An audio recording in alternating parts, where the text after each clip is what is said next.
কে সকালে প্রবাসী স্বামীর ফোন দিছিলাম, দিয়ে বলতেছে কি আজকে তো তোমাদের ওই জায়গায় ঈদ, তুমি সকালে কি রান্না করছো, কি খাওয়া দাওয়া করছো।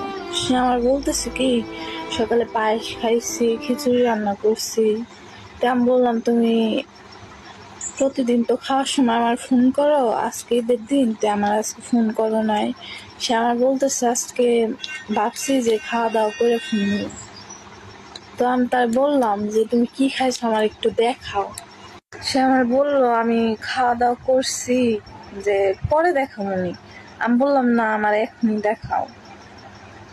সে দেখাইবো না, অনেকক্ষণ জোর করার পরে সে কিচেন রুমে যায় পাতিল খুলছে, খুলে আমার দেখাইতেছে যে আগের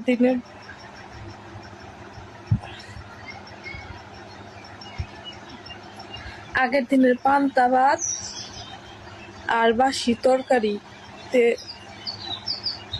সে রান্না করতেছে।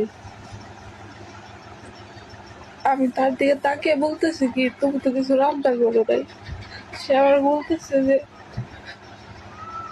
ডিউটি থেকে মাত্র আসলাম, এখন রান্না করুন তারপরে খামু। আমি বললাম এখন তো রাত 9টা বাজে, তোমার ওই জায়গায় তুমি রান্না করবে কখন আর খাইবে কখন। সে আমার বলতেছে যে এরই খাই নে শুয়ে পড়ি, সকালে উঠে আবার রান্না করবি। আর তাদের ফ্যামিলির মানুষ এমন করে ঈদ পালন করতেছে, মনে হইতেছে কি কারো বিয়ে হইতেছে।